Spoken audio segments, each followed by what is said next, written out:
지난주에 제가 CNN 뉴스를 번역해 놓은 인터넷 기사를 보았는데 깜짝 놀랄 만한 뉴스가 있었습니다.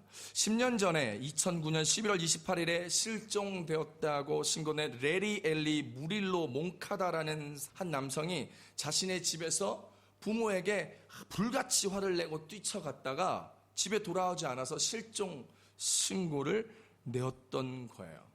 이 사람이 10년 동안 발견되지 않다가 10년 후에 이 남성이 예전에 일하던 슈퍼마켓에서 냉장고를 철거하던 중에 냉장고와 벽틈 약 한 40cm 되는 그 틈에 끼어서 죽어 있는 것을 10년 만에 발견했다라는 기사를 제가 보았습니다. 그런데 실제로 한국에서도 이런 일이 있었습니다. 식품 대리점을 경영했던 한 사람이 실수로 대형 냉장고에 갇혀 버린 거예요. 아무리 문을 열려고 해도 열리지가 않았습니다. 점점 추워져서 몸의 온도는 떨어지고 어떻게 해야 될지 몰랐습니다. 이렇게 해서 죽는 거구나 라는 생각이 드는 순간에 휴대폰이 생각이 났어요. 그래서 휴대폰을 들고 119에 구조 요청을 했는데 냉장고 아니다 보니까 내부에다가 냉장고 아니니까 이 휴대폰이 잘 터지지 않는 거예요. 어쩌다가 연결이 됐는데 사람의 목소리가 들리지 않고 살려달라고 구해달라고 해도 상대방의 119에 응대가 없었던 거죠. 몇 번을 전화를 시도하였으나 되지 않았습니다. 그러다가 배터리가 다 나가고 춥고 그러니까 배터리 금방 나가고 말았던 것이죠. 그러자 그 사람이 갑자기 소리치기 시작했어요. 하나님 살려주세요. 하나님 제발 저 좀 살려주세요 라고 간절히 소리치고 벽을 두들기며 사람 구조하는 사람이 아니라 이제는 하나님을 부르짖으며 벽을 두드리며 소리치다가 정신을 잃어버리게 되었습니다. 그런데 그 사람의 전화를 받았던 119 직원이 시간이 지나다가 이상하게 여겨서 그 발신자 번호를 위치 추적을 하여가지고 119 구조대에 나가는 출동 대원들에게 한번 가보라고, 이상하다고 라고 이야기를 해서 출동을 하게 되었어요. 119 출동 대원들이 그 식품 대리점을 조사하기 시작했는데 아무것도 찾지 못하는 거예요. 근데 그 대형 냉장고 옆을 이렇게 지나가는데 갑자기 대형 냉장고 모터 돌아가는 소리가 갑자기 웅 하면서 막 들리더라는 거예요. 119 출동한 대원이 보다가 이 대형 냉장고 소리가 있다면 아무리 사람이 얘기를 해도 잘 모르겠는데 라는 생각이 들기 시작한 거예요. 그러다가 혹시 이곳에 있는 거 아니야? 라고 냉장고 문을 우연하게 열었는데 그 식료품 대리점을 운영했던 그 사람이 그곳에 쓰러져 있었던 거예요. 그걸 발견하고 응급처치를 하고 병원에 데려가서 결국 그 사람이 살아났다는 이야기를 제가 들은 적이 있습니다. 그 사람이 죽기 직전에 하나님 살려주세요. 제발 하나님 저 좀 살려주세요 라고 간절하게 소리침으로 인하여 전화를 받았던 119 대원이 이상하게 여기도록 하나님이 손을 쓰신 거예요. 그 사람의 마지막 부르짖음을 들으신 하나님께서 출동한 119 대원에게 대형 냉장고 소리를 듣게 함으로 그 생각이 나게 함으로 혹시나 싶은 마음을 주셔서 대형 냉장고를 열어보았더니 그 사람이 그게 있는 것을 보게 하셨고 결국 하나님께서는 죽어가는 사람의 울부짖음에 간구함에 응답하여 그 사람을 살려 주신 것이었습니다. 그렇습니다. 우리는 우리가 살아가는 삶에서 하나님의 도우심을 기대하고 기도하지요. 어떻게 하면 하나님께서 우리의 기도에 응답하실까라는 그런 거에 대한 생각과 고민들을 우리는 아주 자주 합니다. 기독교 서점에 가보면 기도 응답의 비밀, 기도 이렇게 해야 된다라는 식의 기도에 관련된 책이 너무나 많이 있습니다. 기도 응답을 어떻게 하면 들을까? 주의 음성을 어떻게 하면 들을 수 있을까라는 책들이 차고 넘칩니다. 그러나 그 중에서 조지 뮬러 목사님이 쓰신 5만 번의 기도 응답이란 책이 있는데 기도에 관련된 책 중에는 그것이 가장 유명한 책 중에 하나이지요. 그렇게 5만 번이나 하나님에게 기도 응답을 받은 조지 뮬러 목사님을 우리는 부러워합니다. 그의 기도 응답의 노하우대로 따라서 기도하는 사람들도 있습니다. 그의 평생에 70평생에 3,000페이지가 넘는 기도 노트를 작성하며 하루 평균 2번 이상의 기도의 응답을 받음으로 평생 동안 5만 번 이상의 기도의 응답의 은혜를 조지 뮬러 목사님은 얻게 되었고, 우리는 그의 간증을 통하여서 그와 같이 어떻게 그렇게 은혜 받고 응답될 수 있을까를 간절히 사모하며 우리도 그분처럼 그렇게 기도하여 응답받게 되기를 원하고 있는 것이지요. 자, 그렇다면 오늘 본문이 주시는 하나님께서 응답의 은혜는 어떤 것일까요? 첫 번째입니다. 기도해야 응답 받는다라는 것입니다. 마태복음 22장 22절입니다. 함께 읽습니다. 너희가 기도할 때에 무엇이든지 믿고 구하는 것은 다 받으리라 하시니라. 할렐루야. 우리가 기도할 때 무엇인지 믿고 구하는 것은 다 받을 것이다 라고 예수님께서 우리 가운데 말씀해 주셨습니다. 응답의 은혜가 있으려면요, 먼저 우리는 기도해야 합니다. 우리는 하나님의 돌보심과 은혜를 원하면서 하나님 앞에 기도하지 않는 경우가 있어요. 그러나 우리는 반드시 기도해야 합니다.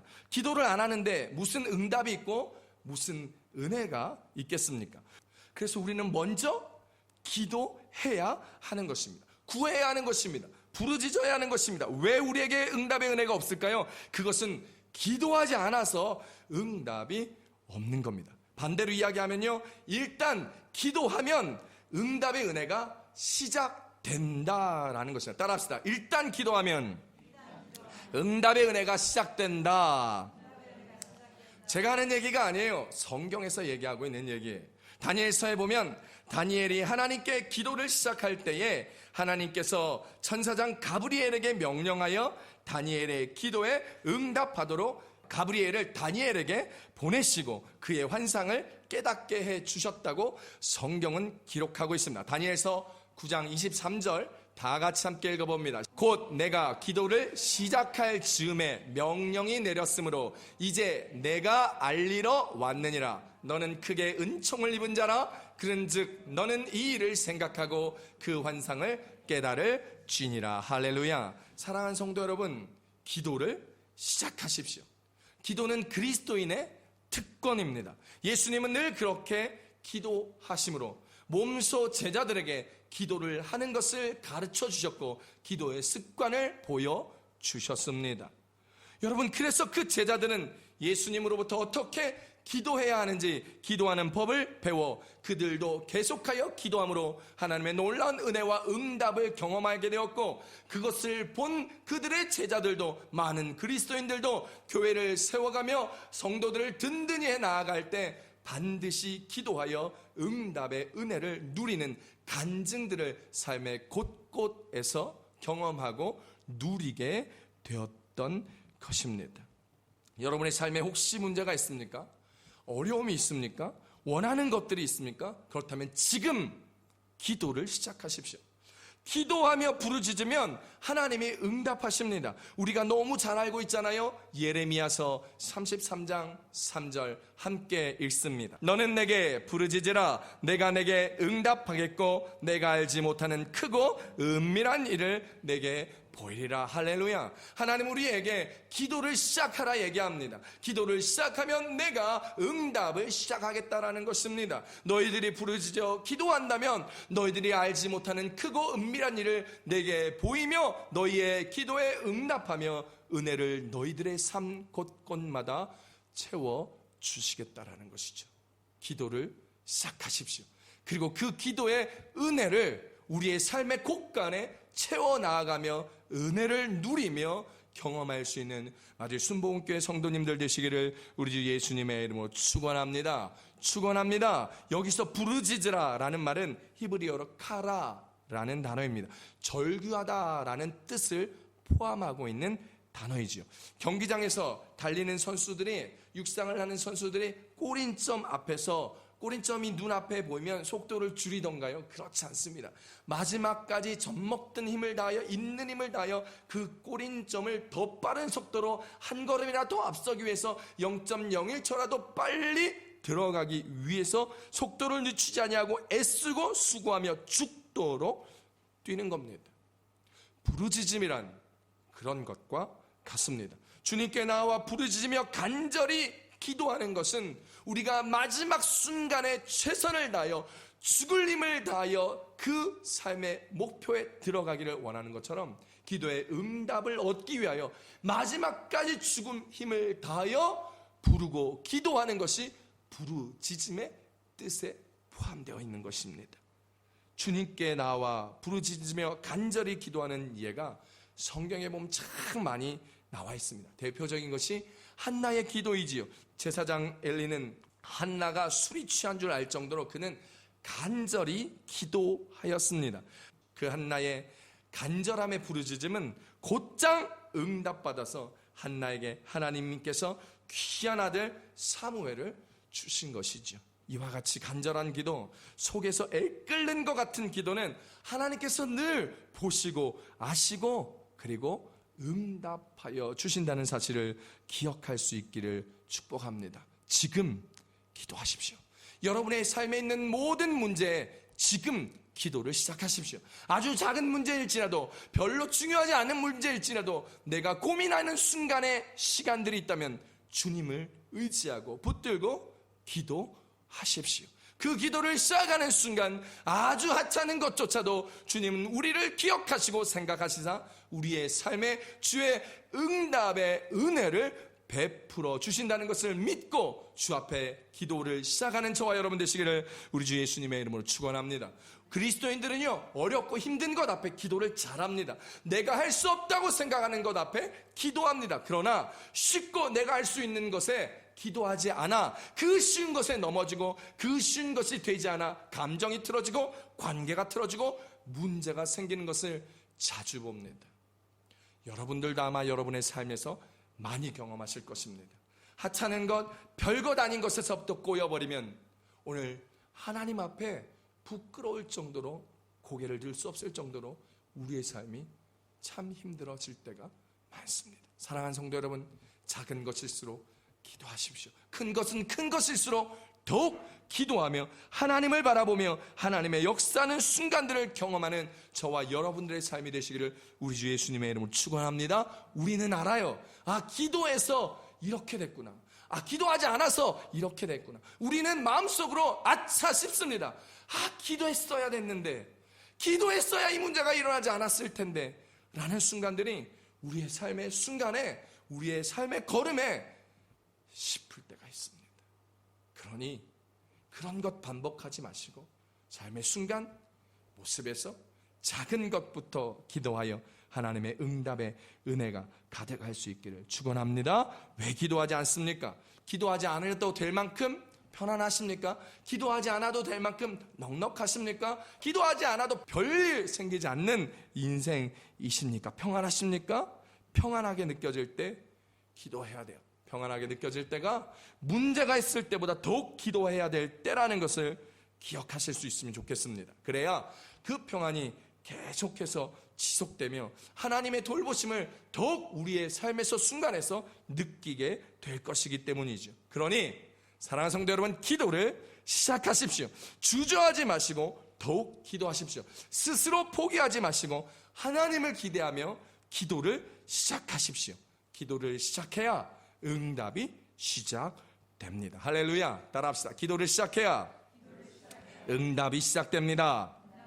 우리가 주님께 간절히 기도하면 우리의 도움이 되시는 전능하신 하나님, 천지 만물을 창조하신 창조주 하나님, 우리를 구원하신 구원자 하나님, 모든 것들을 주관하시고 섭리하시는 주권자 하나님께서 우리 가운데 역사하여 주신다라는 것입니다. 우리 가운데 응답하여 주신다라는 것입니다. 우리가 기도하다 보면 열심히 기도하지만 어떤 때는 삶의 장애물이 우리의 기도를 응답받지 못하게 할 때가 있습니다. 어떤 때는 너무 오랫동안 응답이 안 돼서 지칠 때도 있지요. 어떤 때는 응답은커녕 기도할수록 점점점 문제가 더 어려워지는 경우들도 있고 삶이 뒤엉킬 때도 있습니다. 믿지 않는 남편을 위하여 기도했더니 남편이 더욱더 교회 가는 것을 반대하는 것 같고, 사업을 위하여 기도했더니 사업이 점점 더 어려워지는 것 같고, 병 낫기를 위하여 기도했더니 예전보다 더 악화되는 것 같은 생각들이 들 때도 있고 그렇게 진행될 때도 있습니다. 그러나 그때 기도를 멈추시면 안 됩니다. 그럴 때일수록 더욱더 주님 앞에 더 가까이 나아가 간구하시기를 멈추지 마십시오. 그러면 반드시 주님의 때에 응답됩니다. 아브라함은 75세 때 받은 약속을 붙잡고 아무리 기도해도 응답이 없었습니다. 5년이 지나고 10년이 지나고 15년이 지나고 20년이 지나도 응답이 없었습니다. 그러다가 25년 때 응답을 받고 아들 이삭을 얻게 되었지요. 탕자였던 여러분, 우리 성자 어거스틴 잘 알죠? 시종잡배들과 놀면서 술 마시고 방탕하고 음란마귀 가운데 살아갔던 그 어거스틴을 위하여 어머니 모니카는 그 아들을 위하여 기도하고 눈물 흘린 지 13년 만에야 응답받았고, 그 결과 늦게 응답받은 만큼 그 아들이 하나님의 축복으로 든든히 세워지며 하나님의 말씀을 선포하며 많은 자들을 복음으로, 생명으로, 구원으로 이끌어간 귀하고 위대한 성자가 되었던 것입니다. 사랑하는 성도 여러분, 하나님은 반드시 기도를 들으시는 분이시라는 것을 기억하기를 믿으시길 축복합니다. 어떤 장애가 오더라도 그 장애를 뛰어넘어 이루어질 때까지 기도하는 여러분의 기도의 간구를 쉬지 않게 되기를 간절히 부탁합니다. 시편 91편 15절에 이렇게 얘기합니다. 그가 내게 간구하리니 내가 그에게 응답하리라. 그들이 환난 당한 때에 내가 그와 함께하여 그를 건지고 영화롭게 하리라. 할렐루야. 우리가 기도하면 하나님이 응답하신다는 거예요. 어렵고 힘든 순간에 하나님께서 우리와 함께하며 우리를 건져내어 하나님의 영화로움에 참여하는 자가 된다라는 것, 그것을 기억하며 기도하며 주님 앞에 나아가는 우리들이 되었으면 좋겠습니다. 그런데 그 기도를 할 때 우리의 기도가 주님의 뜻대로 구해야 응답의 은혜가 있음을 또한 기억하여야 합니다. 요한일서 5장 14절에서 15절입니다. 그를 향하여 우리가 가진 바 담대함이 이것이니 그의 뜻대로 무엇을 구하면 들으심이라. 우리가 무엇이든지 구하는 바를 들으시는 줄을 안즉 우리가 그에게 구한 그것을 얻은 줄을 또한 아느니라. 할렐루야. 주님은 우리의 마음을 아십니다. 우리의 간구도 아십니다.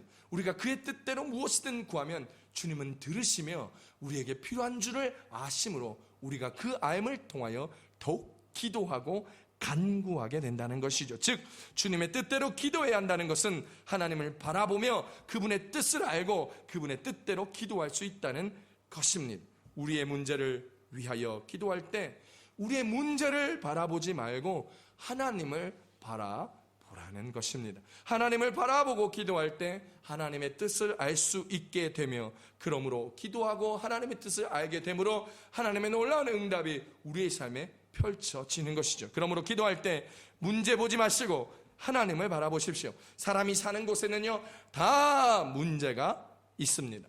사울왕과 다윗을 보십시오. 사울왕은 문제가 생겼을 때 하나님을 보지 않아서 망한 사람입니다. 블레셋 장수 중에 골리앗이라는 대단한 장수가 있었습니다. 그 블레셋이 골리앗을 데리고 와서 전쟁을 하게 되었을 때 하나님께서는 다윗이라는 소년을 통해서 골리앗을 쳐부시고 이기고 블레셋으로부터 승리할 수 있게 하셨습니다. 그런데 문제는 여기에서부터 시작되었습니다. 조금 전까지만 해도 나라가 어렵고 전쟁에서 패할 위기 가운데 있었을 때에 다윗의 도움으로 문제가 해결되고 승리를 얻었습니다. 그때 많은 이스라엘 백성들과 사울왕은 다윗 때문에 살았다는 생각을 했습니다. 그런데 주변의 사람들이 이렇게 얘기하기 시작했죠. 사울은 천천히요, 다윗은 만만이다 라고 말하자 사울왕은 다윗 때문에 이겼구나, 다윗 때문에 살았구나 라고 했던 그 마음에 갈등이 생기고 분노가 생기고 시기심이 생겨 다윗을 죽이려고 했습니다. 그러자 결국 자신과 그 가족이 멸망하는 빌미가 된 것이지요. 왜 그랬을까요? 하나님이 다윗을 보내어 이스라엘을 구해주고 자기의 생명을 구해준 것에 대하여 분명히 하나님 앞에 감사해야 하는데, 사울은 백성의 말 한마디 때문에 화가 나고 시기심이 나서 하나님을 보지 못하고 문제를 보고 감정을 보고 상황을 봄으로 말미암아 기도하지 못했습니다. 그래서 다윗을 죽여야겠다고 생각하게 되었죠. 다윗을 죽인다고 사울에게 좋은 일이 일어날까요? 그렇지 않습니다. 반면에 다윗은 어땠습니까? 만약 다윗이 사울이 자기를 괴롭혔던 그 문제를 바라보고 있었다면 얼마나 속상하고 배신감이 들었겠습니까? 그래서 죽였을 거예요. 그런데 다윗은 사울 왕을 미워한 것이 아니라 그 갈등의 관계 문제를 본 것이 아니라 철저히 하나님께서 붙들고 있는 모든 문제의 근원 되신 하나님의 손을 바라보았습니다. 그리고 하나님께 맡깁니다. 그리고 하나님 앞에 나아갑니다. 하나님을 바라보며 기도하였습니다. 주님을 바라보며 기도한 다윗, 이것이 사울과 다윗의 인생 차이였습니다. 사랑하는 성도 여러분, 우리에게 문제가 생겼을 때 문제를 바라보지 아니하고 그 문제를 주님의 손에 맡기며 하나님을 바라보는 저와 여러분이 되시기를 우리 주 예수님의 이름으로 축원합니다. 문제를 바라보느냐 하나님을 바라보느냐는 우리 인생에서 사울과 다윗의 인생 차이를 만들어낼 것입니다. 여러분의 삶은 어떤 것을 바라보며 여러분의 마음은 무엇에 집중하고 계십니까? 그것이 우리의 인생의 차이를 만들어낸다는 사실을 기억하며 하나님을 바라보며 기도하며 문제 앞에서는 저와 여러분 되시기를 우리 예수님의 이름으로 축원합니다. 이 문제가 생겼을 때 이 문제를 통하여 하나님께서 계획하시고 이루시는 축복이 있습니다. 우리는 그 하나님의 생각을 잘 모르기 때문에 알지 못합니다. 그러나 성경은 우리 가운데 이사야서 55장 9절을 통하여 이렇게 말씀하십니다. 시작. 이는 하늘이 땅보다 높음 같이 내 길은 너희의 길보다 높으며 내 생각은 너희의 생각보다 높음이니라. 할렐루야. 우리는요, 문제가 있을 때 하나님께서 이런 거 해결해 주시지 않을 거야 라고 생각하지만 하나님의 마음과 생각은 우리의 마음과 생각과 다릅니다. 그래서 하나님의 뜻 가운데 나아가기를 원하며 우리가 하나님을 바라보며 기도할 때 작은 것임에도 불구하고 하나님은 우리의 도움의 손길을 허락하시며 응답하십니다. 요셉이 그랬습니다. 요셉은 형들에 의하여 애굽으로 종으로 팔려가 고생을 했지만 결코 형들을 미워하지 않았습니다. 형들을 바라보고 문제를 바라보지 아니하고 하나님을 바라보았기 때문입니다. 사람의 생각대로 생각하고 행동한 것이 아니라 철저하게 하나님을 바라보고 기도하였고 그 기도로 말미암아 나아갔기 때문에 하나님은 요셉을 통하여 놀라운 일들을 이루시며 그 기도에 응답하였습니다. 사랑하는 성도 여러분, 여러분의 삶에 누군가를 통하여 어려움이 있습니까? 여러분의 삶 가운데 어떤 일 때문에 어렵고 힘든 순간을 경험하고 있습니까? 혹 그것 때문에 인생 망했다, 이 생망이라고 얘기하며 이번 생에 망쳤다, 그 남편 때문에 이 문제 때문에 나 이제 못 살겠다라고 생각하시는 분이 계십니까? 그렇게 생각하지 마십시오. 그 사람 때문에, 그 상황 때문에 어쩌면 우리가 더욱더 낮아지고 겸손하며 하나님을 더욱 의지하며 기도하며 하나님 앞에 더욱 가까이 나아갈 수 있었습니다. 그 사람 때문에, 그 상황 때문에 우리가 하나님 앞에 온전한 믿음의 신앙인으로 변하게 되었습니다. 하나님이 그를 이용하여 우리를 낮추신 것이고 겸손하게 하셨습니다. 그러므로 하나님을 바라보고 기도함으로 말미암아 우리를 더욱 강하게 하시는 하나님의 은혜를 기억하며 나가기를 축원합니다. 시편 138편 3절에 우리 가운데 이렇게 말씀하십니다. 시작. 내가 간구하는 날에 주께서 응답하시고 내 영혼에 힘을 주어 나를 강하게 하셨나이다. 할렐루야. 어려운 문제가 있을 때, 힘듦의 순간에 하나님 앞에 기도하며 주를 바라보고 나아갈 때 주는 응답하여 주시고 우리 영혼에 힘을 주시고 능을 주시고 강한 오른손의 편팔로 붙들어 주심으로 우리로 강하게 하여 어렵지만 힘들지만 이 상황과 문제를 이겨내고 극복하며 걸어감으로 하나님의 자녀의 온전함을 바라보게 하시고 그 간증을 통하여 오늘도 살아갈 힘을 더하여 주신다는 사실을 기억하며 나아가는 저와 여러분 되시기를 우리 주 예수님의 이름으로 축원합니다. 응답의 은혜를 얻는 축복을 누리신 여러분이 되기 위하여 지금 기도를 시작하십시오. 기도를 시작하시며 주님을 바라보며 기도를 시작하십시오. 문제를 바라보지 마시고 하나님을 바라보는 사람, 그러므로 말미암아 지금 기도에 시작하여 지금 응답의 시작을 누리며 그 은혜의 열매가 여러분의 인생 곳곳마다 구비구비마다 넉넉하게 주렁주렁 열려 많은 사람들이 여러분을 바라보며 하나님의 사람이구나, 하나님의 축복을 받은 자이구나 경험되게 하시고 바라보게 하시며 나아갈 수 있는 여러분의 축복의 인생 되시기를 우리 주 예수님의 이름으로 축원합니다. 축원합니다. 두 번째 응답의 은혜는 의심하지 않고 믿어야 응답을 받는다라는 것입니다. 오늘 본문 21절, 마태복음 21장 21절 함께 읽습니다. 예수께서 대답하여 이르시되 내가 진실로 너희에게 이르노니 만일 너희가 믿음이 있고 의심하지 아니하면 이 무화과 나무에게 된 이런 일만 할 뿐 아니라 이 산들어 들려 바다에 던져지라 하여도 될 것이요. 할렐루야. 한 마을이 있었습니다. 한 마을에 술집이 들어섰습니다. 그 술집이 너무 잘 돼서 마을 사람들이 시간만 나면 그 술집에 가서 술을 먹고 문제를 일으켜서 가정에 문제들이 생기기 시작하였습니다. 그러자 그 마을에 있던 교회 목사님과 성도들이 모여서 그 술집이 망하게 해달라고 기도회를 하게 되었던 것입니다. 불이 나서 쫄딱 망하게 해달라고 기도한 것이었지요. 마을 사람들에게 소문이 나기 시작하였습니다.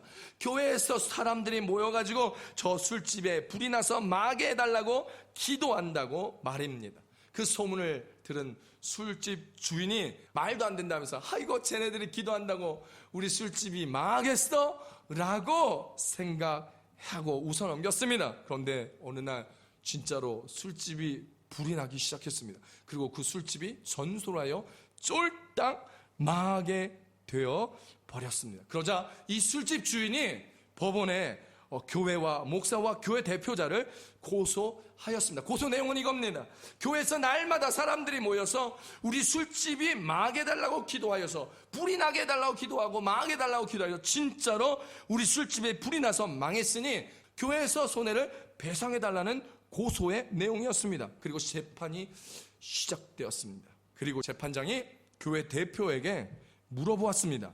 교회에서 정말 술집에 불이 나서 망하게 해달라고 기도한 것이 사실입니까?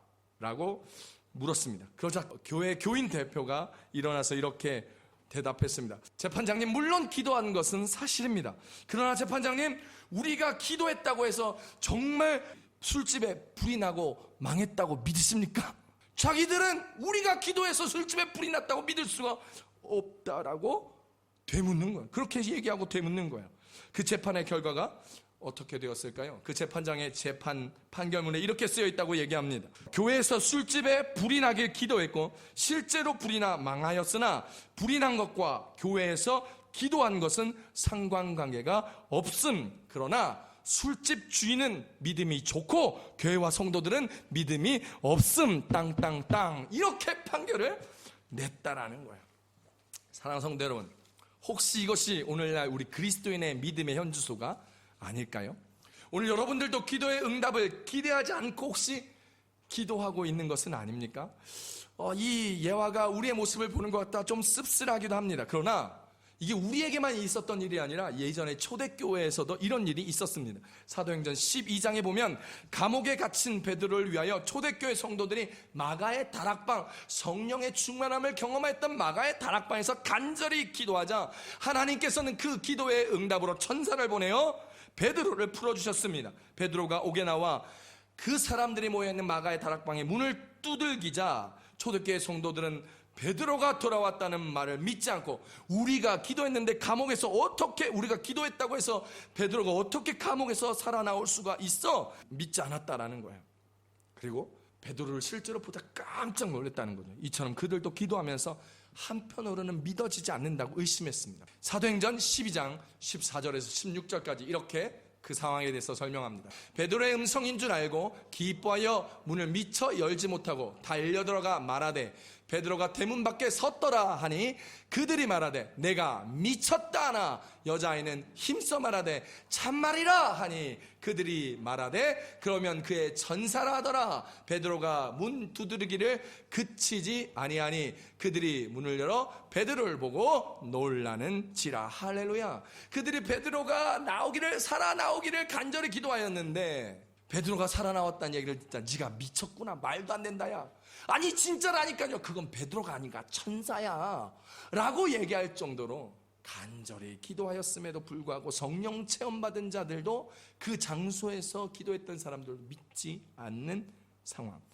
여러분, 그것은 우리도 연약하기 마찬가지라는 것입니다. 하나님이 이 문제를 해결해 주실 줄 믿습니다 하면서도 한편으로는 안 믿어지는 거예요. 그러다가 기도하지만 응답이 없으면 거봐, 그럴 줄 알았어 라고 생각하거나 말하는 경우가 종종 있습니다. 그런데 하나님께서는 우리가 믿는 만큼 응답해 주신다 말씀하셨습니다. 사복음서에서 가장 많이 나와 있는 구절이 뭐냐면 내 믿음대로 될지어다. 할렐루야. 한번 더 따라 하십시오. 내 믿음대로 될지어다.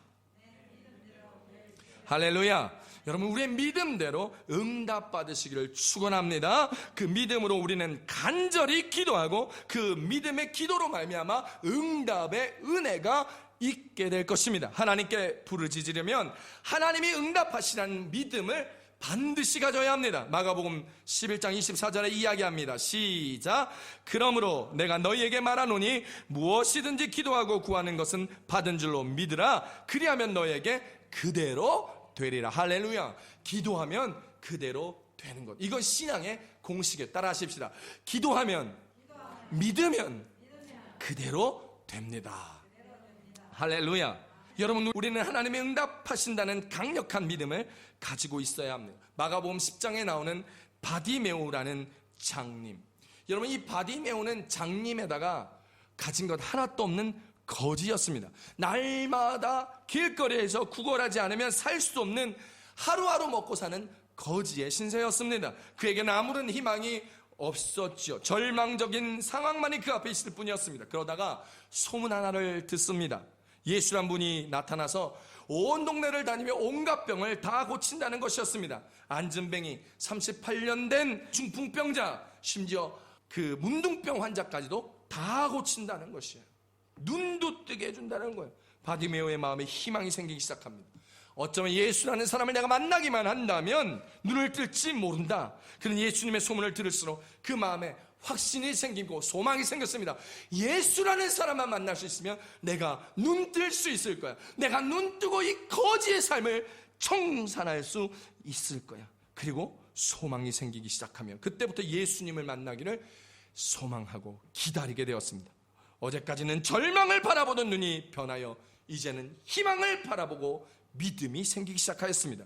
그리고 그 상황을 이제 절망이 아니라 믿음의 눈으로 바라보았던 것이죠. 그때부터 자나깨나 예수님을 기다립니다. 길가에 앉아서 평생 동안 그랬던 것처럼 그는 여전히 지금도 구걸하고 있는 상황이나 그의 마음은 이제 돈 몇 푼 벌었을까에 집중하고 바라보지 않았습니다. 새로운 인생을 꿈꾸고 예수를 만날 것을 바라보며 그가 고쳐주실 나의 병에 대한 믿음을 가지며 그 꿈이 이루어질 믿음으로 살았습니다. 돈 몇 푼이 아닌 믿음을 바라본 바디메오. 오직 예수님이 여리고 길을 지나기를 학수고대하며 사람들이 조금만 웅성웅성하면 예수라는 사람이 왔습니까? 예수라는 사람이 지나갑니까? 라고 물어보았습니다. 그리고 언제 여리고로 오느냐고 물어봤습니다. 사람들이 짜증을 냈겠죠. 사람들이 뭐하는 짓이야? 왜 자꾸 물어보냐?